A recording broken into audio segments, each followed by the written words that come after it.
So I finally saw Weapons. I'm sorry, Craigers.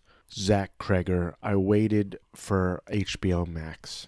I'm sorry. I feel like I'm not going to have a lot to say about it, but I did enjoy the movie a lot. Weapons is a horror movie. It felt fresh. It felt solid, effective. It felt really good and well made, well written, well directed, well put together. I'm not sure how I feel about the story being told in this non-linear way. You have the different perspectives of the different characters. And I don't know, it's an interesting way, but I'm not sure how effective that was compared to if it was just a linear story. But I did enjoy the movie. One observation, it's less of a criticism and just more of an observation, but I feel like most people who will talk about this movie will not talk about the performances, really, except for Amy Madigan, who I was not familiar with, but I thought she did a really good performance in this movie. And other than her, I feel like the strengths are not in the performances.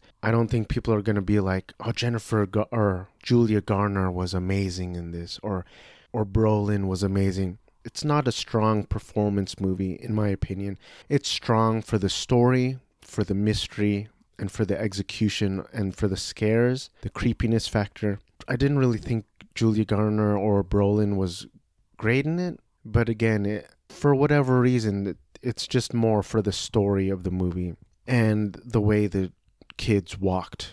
Really interesting, just a very simple thing, but it's a creepy way that kids are running in the middle of the night, and it was well done. I liked it. One scene that stood out to me was, so Benedict Wong's character, he plays like a teacher or a principal or something, and he's like normal for throughout the whole movie, and then at a certain point in the movie he just snaps because of something that Amy Madigan's character does. So he goes nutso and he kills his boyfriend, spoiler alert, and then he just books it and runs straight towards Julia Garner's character. And so Brolin has to fight him off. And then there's this whole sequence. It's really well done. It's like intense and it's scary. And then he's incessantly chasing after her even after she drives off. And then eventually a car hits him. His head explodes, whatever. Seconds later, Brolin asks her, "Hey, are you okay?" And she's like, "Yeah." I feel like in my bones and in my soul, I wanted her to be like, "No, I'm not okay. Did you see what happened?" And she does say like he was fine at one point, but I feel like I wanted her to flip out and be like, "No, I'm not okay. He went psycho. He's all bloodied, running after me, chasing after me, attacking me." She was just really oddly calm, and for some reason that kind of bothered me. Why aren't you guys flipping out over this? But other than that, the few scares in here are really well done. And, a lot of modern horror, there's just too many jump scares. They're cheap jump scares. The jump scares in this, they don't feel cheap. They feel well done and creepy. And some of them made me laugh. Like at one point, the first kind of jump scare where Julia Garner is looking up at the ceiling and Amy Madigan's character is like jutting out of the ceiling, and she's like, "Whoa," almost like an Adam Sandler character, like, "Whoa." And I rewound that 3 times. I'm like, what was that? And it made me laugh. But Zach Cregger, I think, is a guy to look out for in terms of horror. This is his second horror movie. The first being Barbarian, which I did enjoy, but it was a one-time watch for me. I should revisit it. And I think Weapons is probably better. But I did like it. Recommended. What else did I see? I saw Monster, the Ed Gein story. Ed Gein story, pardon me. The Ed Gein story. I liked it a lot. I liked most of it. I think Charlie Hunnam and Laurie Metcalf, I think they did an amazing job. I saw some criticism saying like Charlie Hunnam was one note. That wouldn't be my description of it. I think he did a really good job. I keep scaring my wife. I recorded myself saying, "I'm sorry, Mother," and keep playing it to my wife in the middle of the night when she's sleeping. It's really great.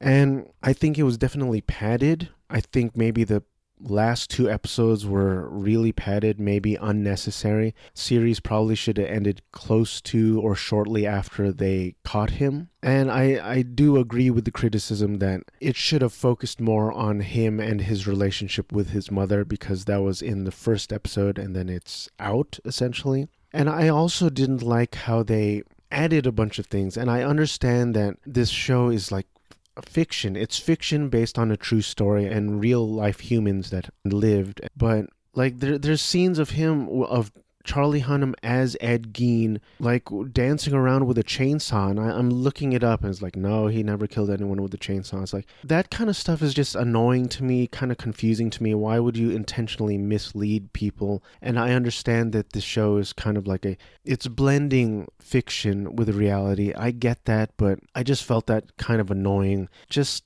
kind of like stick to the facts. And I know its number one priority is to be entertaining, and I get that. And it was entertaining, but the first few episodes of Monster the Ed Gein story was really, really disturbing, really uncomfortable. I couldn't sit down and watch full episodes just in one sitting because it was so uncomfortable. There's just this dark, evil cloud that you feel when you're watching it. But overall, I did like it. I did feel bad for Susanna Sun, because she went from playing a 17-year-old fucking a 50-year-old Simon Rex, then to being in a relationship with Ed Gein in this. And then as soon as I saw, what's her name, Addison Rae, and I'm like, oh, this poor bitch. She's going to be cut up by Ed Gein. I wonder how actors feel when they're a part of this project, this sick project. I wonder if some of them are like, yes, I get, this is awesome, I landed the Ed Gein project. Or I wonder if some of them are like, I play a part where Ed Gein is fucking my dead body, or you know what I mean? It reminds me of that clip where Denzel Washington says he didn't accept Seven because he thought the script was like evil. And I wonder how actors react to being a part of this project. Overall, I did like it. What else did I see? I finally saw the Adventures of Ichabod and Mr. Toad. Let me pull up my Letterboxd. Alright, here's my Letterboxd review. Mr. Toad kind of baffled me. There are lengthy segments talking about estates, manias, and trials. This is a cartoon for children, no? Then on the ride at Disneyland, I believe you die and go to hell. That part was not in the movie at all. The latter part of Ichabod was cool. Starting with the Halloween song, Bing Crosby of course, ending with the Headless Horseman segment, Halloween vibes for sure. Sadly, no decapitations in this Disney adaptation of Sleepy Hollow, and no child sex offender Jeffrey Jones. I'm glad I finally got to watch this. It's from 1949. I enjoyed the Adventures of Ichabod, mostly like I said in the review, starting from the Halloween song and ending with the whole Sleepy Hollow, the Headless Horseman sequence. It was pretty cool. I also watched Tarot. Not much to say about it. I like the beginning. I like the setup. A bunch of friends go to a creepy mansion and they find a creepy old deck of tarot cards, and one girl tells everyone's tarots, if that's how you phrase it, and then they all essentially die according to the cards and it all comes true. I like the beginning, and the movie just seemed to get dumber and dumber as the movie went on. I do like Umberly Gonzalez a lot though. I probably shouldn't be speaking publicly about this, but I'm just going to go ahead and say it. I watched a movie called A Go Cory Carson Halloween, and I enjoyed it.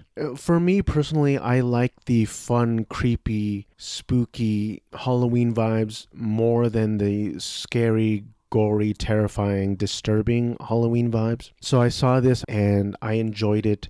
It's basically, I believe all the characters are cars, and these kids go trick-or-treating. They're on the hunt for these king-sized candy bars. They get to this creepy maze at the end of the block, and it's just fun. And it also wasn't overly childish, overly corny, or nothing like that. So I thought this was something that you can enjoy with kids, which I didn't have kids with me. It was just me, myself, and myself. But I watched it by myself and I enjoyed it. But if you had kids, it would be fun for the whole family type of thing. I talked about Agatha all along in my previous video. I watched John Candy, I Like Me. Let me see my Letterboxd review. Conan's story got to me. It really did. Conan never worked with John Candy as far as I know, but essentially Conan met John Candy, I think, while in school. And John Candy was, everyone's comedy hero. And Conan was like, I'm thinking about getting into comedy. I'm not sure how to do it. So he met John Candy as a young lad and had this conversation with him. And he's like, I'm thinking of doing comedy. John Candy's like essentially a Yoda quote. And with comedy, there's no I think. You either do it or you don't. And then we know Conan has had a multi-decade career in comedy. So it was really inspiring. So here's my Letterboxd review. I bet Colin Hanks thought, we already lost John Belushi, Gilda Radner, Richard Pryor, John Hughes, Harold Ramis, and Joe Flaherty. We better make this documentary while we still can, before they all die. Which is true because they have a lot of big hitters in this documentary. Steve Martin, Tom Hanks, Martin Short, Henry Martin, Dave Thomas. I'm blanking on a bunch now, but a lot of heavy hitters. Eugene Levy, Catherine O'Hara, Macaulay Culkin. They have a lot of people who worked with John Candy, and it's a good doc. It's a sad doc because they have this countdown, and they keep going back from 1994, and then everything just stops at 1994, which at this point was a very long time ago. So it's a good doc, and I'm glad that they were able to do this probably one last time, because most of the people in this doc are pretty old at this point, and they are eventually going to die probably relatively soon. So it's very sad. John Candy was an amazing dude, very funny dude, gone way, way, way too soon. I'll end with a twofer, a couple movies I just didn't really care for. Scary Stories to Tell in the Dark, I rewatched it. Here's my review. My biggest issue is with the cast and characters. Zoe Colletti plays the only character I like in the whole movie, and perhaps Hank Schrader. Chuck is obnoxious for the whole running time. Augie is a nothing. The Mexican kid looks Indian. This movie just isn't for me. And it's just not. I like the beginning for the Halloween vibes, but that's only the first day. And then it turns into night, and then the next day it's November 1st, and it's no longer Halloweeny. I don't really like the movie. I think for kids, maybe high school age would love it. I don't know. I just don't really like the movie. And then Nosferatu, the 2024 adaptation didn't really do anything for me. And then I tried to watch the 1922 silent movie, and I paid attention to it about 60%. So here's my review. Any iteration of this should be a short story and or a short film. Air Canuck should be completely omitted. The last thing a creepy vampire story needs is a goofy real estate agent, and even less so, a lengthy segment where the aforementioned vampire is sifting through paperwork and signing documents. It just comes off as silly, and that goes doubly for the 2024 adaptation. Also, Thomas Hutter looks like Michael Cera in this. That's all I got for this video. I just like to talk about the movies I've been watching recently. And lately, I'm recording this on October 26th. It's a lot of horror. I'm trying to get into the Halloween spirit. We're getting close to Halloween 2025, and then the great sadness begins where Halloween is over, and it sucks. It's this terrible feeling. It sucks. It's sad, and it's lonely. But anyway, I hope everyone is having a good and happy and exciting and spooky and safe Halloween season. Everyone take care. Thank you for watching. Thank you for hanging out. And say hi to your pets for me.